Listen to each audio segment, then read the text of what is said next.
నమః. హరి ఓం. ఎందరో మహానుభావులు అందరికీ నా నమస్కారాలు. వాస్తవం జ్యోతిష్యం నిజం అనేటువంటి నినాదంతో మనం ముందుకు వెళ్తూ ఉన్నాం. ఆ క్రమంలో ఈరోజు మనం తెలుసుకోవాలి అనుకుంటున్నటువంటి విషయం ఏమిటంటే, గత వీడియోల్లో మనం అన్ని వీధి పోట్లకు సంబంధించినటువంటి విషయాలు అన్నీ కూడా తెలుసుకున్నాము. అంటే ఎన్ని రకాల వీధి పోట్లు ఉన్నాయి, ఏ వీధి పోటు మంచిది, ఏ వీధి పోటు చెడుది అనేటువంటి విషయాన్ని మనం క్లియర్గా తెలుసుకున్నాం. ఆ వీడియోలు కనుక మీరు చూడకపోతే ఖచ్చితంగా కూడా ఈ ఛానల్లో ఉన్నటువంటి అన్ని రకాల వీధి పోట్ల గురించి చూడండి. ఆ విషయాలను కూడా మీరు తెలుసుకోండి. ఆ వీధి పోట్లకు సంబంధించి అంటే అపార్ట్మెంట్కి సంబంధించి అయినా, హౌస్కి సంబంధించి అయినా, స్కూల్స్కి సంబంధించి అయినా, కాలేజీకి సంబంధించి అయినా, కాలేజీస్కి సంబంధించి అయినా సరే, లేదు వ్యాపార సంస్థలకు సంబంధించి అయినా సరే, ఎటువంటి నిర్మాణానికి సంబంధించి అయినా, చిన్న నిర్మాణమైనా పెద్ద నిర్మాణమైనా సరే, నిర్మాణం ఎక్కడ ఉంటుందో వాస్తు కూడా అక్కడ ఉంటుంది. భూమి ఎక్కడుందో భూమిపైన నిర్మాణం ఏ విధంగా చేస్తున్నారో ఆ నిర్మాణం ఆ భూమి దగ్గర ఖచ్చితంగా వాస్తుశాస్త్రం అనేది ఉంటుంది. అంటే ఎందుకు చెప్తున్నానంటే, చిన్న నిర్మాణానికైనా సరే పెద్ద నిర్మాణానికైనా సరే ఎంత కొలతలో నిర్మాణం చేయాలి అనేటువంటిది ముఖ్యము. అలాగే ఒక స్థలానికి సంబంధించి స్థలం ఎన్ని అడుగులు ఉంటే, దాని ఎదురుగా అన్ని అడుగుల రోడ్డు గనక ఉంటే, స్థలము లేదా గృహ నిర్మాణానికి సంబంధించి ఎటువంటి కన్స్ట్రక్షన్కి సంబంధించి అయినా సరే మొత్తం తగిలేటువంటి వీధి పోటు. అంటే ఉదాహరణకి 10 అడుగులు స్థలం అనుకోండి, లేదా 20 అడుగులు స్థలం అనుకోండి, లేదా 30 అడుగులు స్థలం. రోడ్లు అంటే 10 అడుగులు ఉంటుంది, 2 అడుగులు ఉంటుంది, 30 అడుగుల రోడ్లు కూడా ఉన్నాయి. కొన్ని వెంచర్స్కి సంబంధించి కానివ్వండి, లేదా కొన్ని ప్లాట్స్కి సంబంధించి కానివ్వండి, లేదు అగ్రికల్చర్ భూమిలో కూడా కొన్ని స్థలాలకు సంబంధించి పెద్ద రోడ్డు వదులుతుంటారు.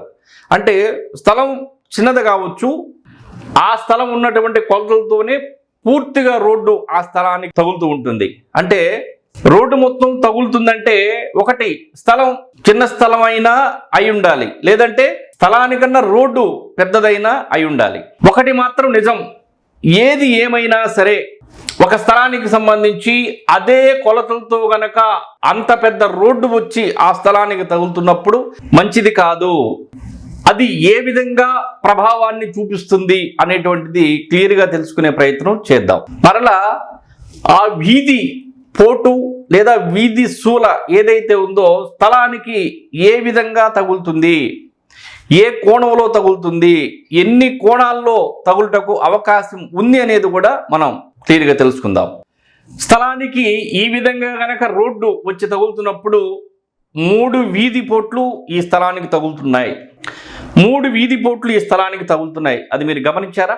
ఏ విధంగా తగులుతుంది అనేటువంటిది ఏంటంటే, ఈ సమాచారము మీరు యూట్యూబ్ మొత్తం వెతికినా కూడా మీకు ఎవరు చెప్పరు. ఎందుకంటే శాస్త్ర పరిజ్ఞానము మా నాన్నగారు, మా ఊహ తెలిసిన దగ్గర నుండి మేము ఈ శాస్త్రాల్లో ఉన్నాము. మా నాన్నగారికి 40 సంవత్సరాల అనుభవం ఈ వీధి పోట్లలో ఉంది. ఎన్నో కష్టాలు అనుభవించి నష్టాలు భరించి ఈ వీధి పోట్ల యొక్క రహస్యాన్ని తెలుసుకున్నారు, దాని ప్రభావాన్ని తెలుసుకున్నాడు, వాస్తు సూక్ష్మాన్ని గ్రహించాడు. వాస్తు దోషం తూర్పు ఆగ్నేయం గనక 4 అంగుళాలు పెరిగితే గొడవలు వస్తాయి, అంగుళం పెరిగినా గొడవలు వస్తాయి అనేటువంటి విషయాన్ని సహజ సిద్ధంగా స్వయ అనుభవంతో మా నాన్నగారు గ్రహించి మాకు నేర్పినటువంటి ఈ విద్యని 10 మందికి పంచాలనేటువంటి మంచి ఆలోచనతో ఈ సమాచారం మొత్తాన్ని మీకు అందిస్తున్నాము. ఈ స్థలానికి 3 వీధి పోట్లు తగులుతున్నాయి. ఏ విధంగా? ఇది తూర్పు, పడమర, దక్షిణం, ఉత్తరం. తూర్పు ఈశాన్యంగా ఒక వీధి ఒక కోణం తగులుతుంది. తూర్పు మధ్య సెంటర్ మధ్య ఒక కోణం తగులుతుంది. తూర్పు ఆగ్నేయంగా ఒక కోణం తగులుతుంది.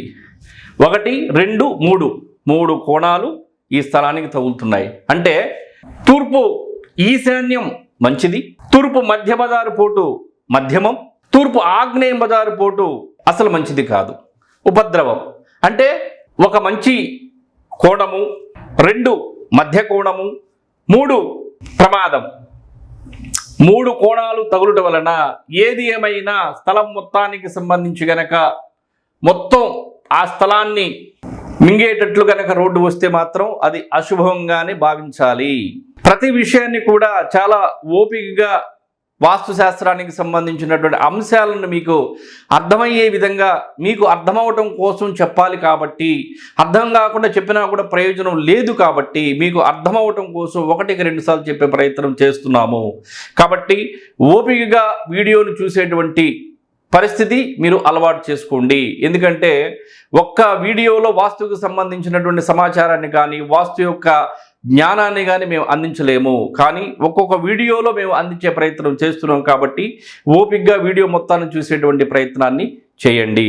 కాబట్టి 1 మంచి వీధి పోటు, మంచి కోణం. 2 మధ్యమం, అటు మంచి కాదు అటు చెడు కాదు. 3 చెడు, ఇది హాని చేసేటువంటి కోణం, తూర్పు ఆగ్నేయం వీధి పోటు అనేది. అంటే గత వీడియోలో మనం తెలుసుకున్నాం ఏ డైరెక్షన్లో తగులుతుంది అనేటువంటిది ముందు ఫైండ్ అవుట్ చేయాలి. అంటే దొంగ బజారు పోటు తగులుతుందా అంటే ఏంటి, అది మీకు కనపడదు కానీ దాని ప్రభావం ఉంటుంది, అది మీరు ఫైండ్ అవుట్ చేయలేరు. అనుభవం ఉన్నటువంటి వారు మాత్రమే దాన్ని ఫైండ్ అవుట్ చేయగలరు.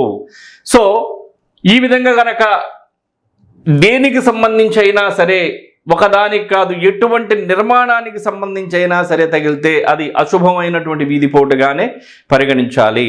మంచి వీధిపోటు మంచి ఫలితాలను ఇస్తుంది, చెడు వీధిపోటు కూడా చెడు ఫలితాలను ఇస్తుంది.